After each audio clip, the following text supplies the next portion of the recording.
I want to begin with a deeply personal experience that transformed how I understand compassion. For some time, I've worked with elderly individuals who have dementia and Alzheimer's. These are people who live in fragmented realities, often unable to remember their loved ones or even their own identities.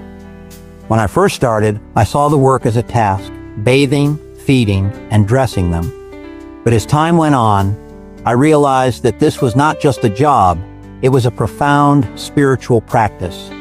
To care for someone who has forgotten themselves, I had to see beyond their confusion and vulnerability. I had to put myself in their shoes, imagining what it must feel like to lose control over your body and mind, to rely entirely on someone else. It was in these moments, when I saw their fears, their needs, and even their fleeting joys, that I began to feel a connection with something greater. Their fragility revealed the divine spark within them, and through compassion, I discovered a pathway to the divine within myself. Today, I want to explore how this connection to compassion is reflected in the ancient teachings of the Vedas, Puranas. Compassion in the Vedas, seeing the divine in all beings. The Vedas teach us that compassion, or daya, is not just an emotion, it is a spiritual duty that aligns us with the cosmic order, Hita. One of the most profound verses comes from the Rig Veda. May your thoughts be one. May your hearts be one. May your actions be one for the welfare of all. When I bathe or dress an elderly person with dementia, I often think about this verse. Their vulnerability reminds me of how interconnected we are. The Vedas teach that all beings carry a spark of the divine, and through acts of care, we become instruments of divine harmony. The Yajurveda says, "May we look upon all beings with the eye of a friend." For me, this means seeing beyond the physical or mental challenges of those I care for and recognizing their humanity and divinity. Whether it's a trembling hand or a vacant gaze, I remind myself that this is someone's parent, sibling, someone who deserves dignity and love. Compassion in the Puranas, lessons of divine love and sacrifice. The Puranas bring compassion to life through stories of gods and mortals. These stories have taught me how to approach caregiving not as a burden, but as a sacred act. One story that resonates deeply with me is the churning of the ocean, where poison emerges alongside nectar. Lord Shiva drinks the poison to save all beings, holding it in his throat.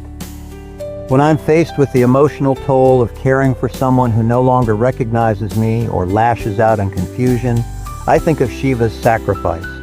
Compassion often requires absorbing pain, whether it's their fear, frustration, or helplessness, without letting it consume me. In these moments, I find strength in the idea that my role, like Shiva's, is to protect and nurture, even in the face of difficulty. In the Ramayana, Jatayu, an old eagle, sacrifices his life trying to rescue Sita. When Lord Rama finds him dying, he mourns him and performs his last rites with reverence. There have been times when I've held the hand of a dying patient, feeling helpless yet present. Like Rama's compassion for Jatayu, I've learned that even in moments of loss, our care and presence can be an expression of divine love. King Shiva offers his own flesh to save a dove from a hawk. This story reminds me of the small sacrifices I make every day, giving time, patience, and energy to care for others. These acts, though ordinary, carry immense spiritual significance. Working with the elderly, I've seen this universal truth firsthand. Each wrinkle, each lost memory, carries a story of love, loss, and resilience. This awareness has deepened my empathy, helping me see beyond my own frustrations. While I'm not asked to make such extreme sacrifices, this story inspires me to give selflessly. Whether it's staying late to comfort someone or finding creative ways to bring joy to their day, this story reminds me that even in moments when patients are agitated or unkind, my calm and understanding response can create a ripple of peace. Caring for the elderly has taught me that compassion is not always easy. There are days when exhaustion or frustration creeps in, but these moments have also become opportunities for growth. When I bathe someone, I remind myself that this act is not just physical, it is spiritual. I see their body as a temple, and in caring for them, I feel I am serving the divine within them. When I feed them, I think of nurturing their soul as much as their body. One moment that stands out is when I dressed a woman who had forgotten her own name. She looked at me with fear, and I gently reassured her, "You're safe." For a fleeting moment, she smiled. In that smile, I felt a connection to something greater, a reminder that compassion allows us to touch the divine, even in the most fragile human experiences. Here are some practices I found helpful in cultivating compassion, inspired by ancient wisdom and my own experiences. Take a moment to center yourself before caring for others. Reflect on their humanity and their struggles. Whether it's holding a hand, offering a smile, or simply listening, these gestures can create profound connections.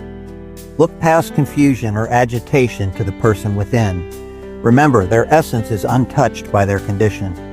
Reflect on the teachings of the Vedas, Puranas. Stories like Shiva's sacrifice can inspire us to give more of ourselves.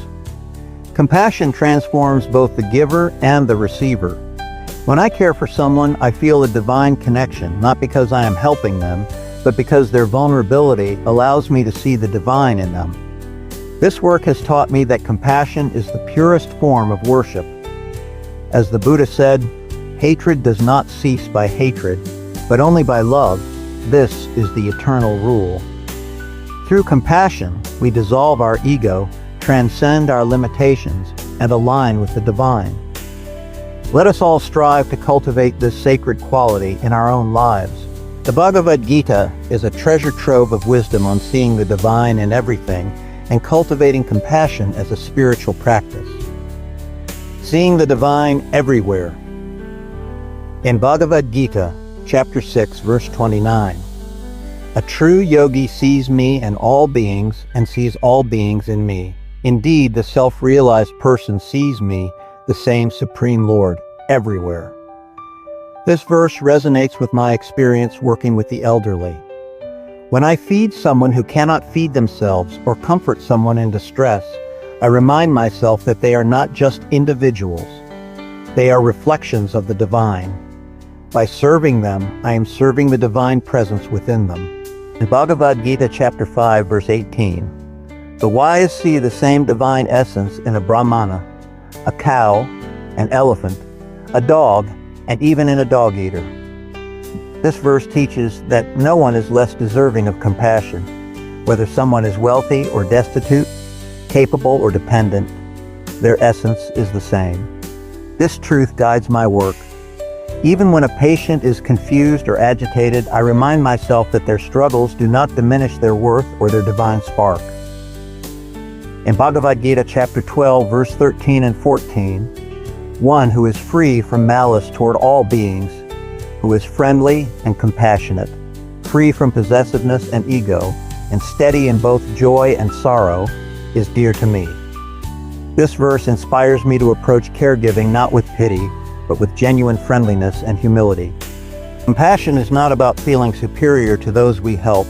It is about recognizing that we are all interconnected. When we act with compassion, we align ourselves with the divine will. I hope this helps all on their spiritual journey. Thank you for taking the time to listen. I hope everyone's life is full of blessings.